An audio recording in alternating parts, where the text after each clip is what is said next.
দাবানলে জ্বলছে Los Angeles. পুড়ে ছারখার হচ্ছে একের পর এক এলাকা।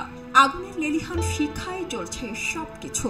থেমে থেমে সাইরেনের শব্দ, মোবাইলে বিশেষ সতর্কতার অ্যালার্ট। ধোঁয়ায় অন্ধকারাচ্ছন্ন আকাশে চক্কর দিচ্ছে ফায়ার সার্ভিসের হেলিকপ্টার। সবার চেহারায় অজানা আশঙ্কা।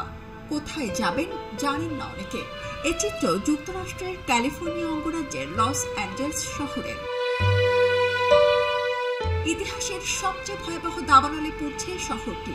আলাদা 6টি দাবানলের মধ্যে অনেকগুলি নিয়ন্ত্রণের পুরোপুরি বাইরে চলে গেছে বলে জানিয়েছে ফায়ার সার্ভিস। শুষ্ক আবহাওয়া এবং পানির চাপ কম থাকায় আগুন নিভাতে হিমশিম অবস্থায় দমকল কর্মীদের। আগুনের তীব্রতা দেখে শুরুতে তা নিয়ন্ত্রণ করার বদলে সাধারণ মানুষকে সরিয়ে নেওয়ার কাজ করেছেন ফায়ার ফাইটাররা। লস অ্যাঞ্জেলসের ফায়ার সার্ভিসের প্রধান অ্যান্থনি ম্যারন বলেন, মঙ্গলবার থেকে শুরু হওয়া দাবানল এখন পর্যন্ত অব্যাহত রয়েছে। ঘূর্ণিঝড়ের মতো বাতাসের কারণে আগুন নেভানোতে বাধা সৃষ্টি করছে। আগুন নেভাতে যুক্তরাষ্ট্রের আরো 6 অঙ্গরাজ্য থেকে ফায়ার সার্ভিসের কর্মীদের ক্যালিফোর্নিয়ায় আনা হয়েছে। আগুন নেভানোর কাজে নতুন সমস্যা হিসেবে দেখা দিয়েছে পানি। লস অ্যাঞ্জেলসের 2 লাখেরও বেশি বাসিন্দাকে নিরাপদে সরে যেতে বলা হয়েছে। এদিকে হোয়াইট হাউসে এক ব্রিফিংয়ে বিশেষ ফেডারেল ফান্ড থেকে দাবানলে ক্ষতিগ্রস্তদের সহায়তার প্রতিশ্রুতি দিয়েছেন মার্কিন প্রেসিডেন্ট জো বাইডেন। দাবানলের কারণে বাতিল করেছেন ইতালি সফর। আগুনের দাহ থেকে বের হওয়া সূক্ষ্ম কণা অনেক দূর পর্যন্ত যেতে পারে। আগুনের এসব কণা ফুসফুস এমনকি ধমনীতে পর্যন্ত প্রবেশ করে যে কাউকে মারাত্মক অসুস্থ করে দিতে পারে বলে সতর্ক করেছেন স্বাস্থ্য বিশেষজ্ঞরা।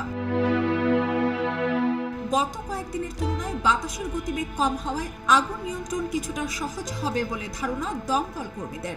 তবে পানি সংকট নিয়ে ক্যালিফোর্নিয়া প্রশাসনের প্রতি ক্ষোভ জানিয়েছেন নবনির্বাচিত মার্কিন প্রেসিডেন্ট ডোনাল্ড ট্রাম্প।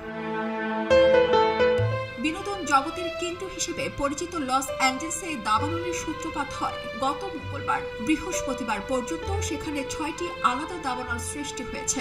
মরার উপর খাড়ার ঘা হয়ে দাঁড়িয়েছে প্রচন্ড গতিতে বয়ে চলা বাতাস। ঝড়ো বাতাসে হু হু করে ছড়িয়ে পড়েছে আগুন। দাবানলে এখন পর্যন্ত 10 জনের মৃত্যু হয়েছে।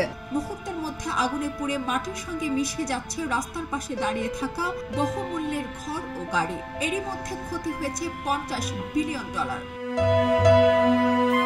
দাবানল ছড়িয়ে পড়া এলাকাগুলোর মধ্যে আগুনের সবচেয়ে ভয়াবহ রূপ দেখা গেছে অভিজাত এলাকা প্যাসিফিক প্যালিসেডসে। এই এলাকার একটি বাড়িতে 1979 সাল থেকে বসবাস করে আসছেন হলিউডের তারকা অভিনেতা বিলি ক্রিস্টাল।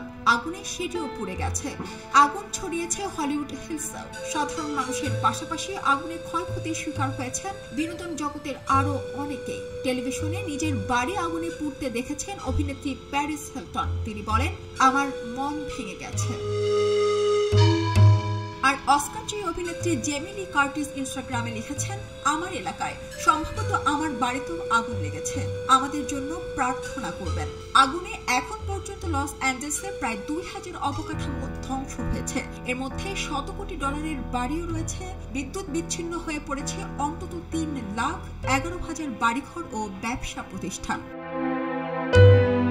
এদিকে দাবানলে বিপর্যস্ত লস অ্যাঞ্জেলসে লুটপাটের খবরও পাওয়া যাচ্ছে। স্থানীয় বোর্ড অব সুপারভাইজার্সের প্রধান ক্যাথরিন বার্জার বলেন, অগ্নিকাণ্ডের মধ্যে অনেকেই বাড়ি ছেড়ে চলে গেছেন। দুর্বৃত্তরা পরিত্যক্ত এই বাড়িগুলোই লুটপাট চালাচ্ছে। লুটপাটে জড়িত ব্যক্তিদের জবাবদিহির আওতায় আনা হবে। এ ঘটনায় এখন পর্যন্ত 20 জনকে গ্রেপ্তার করা হয়েছে। খবরের কাগজ, নিখাত, নির্ভীক,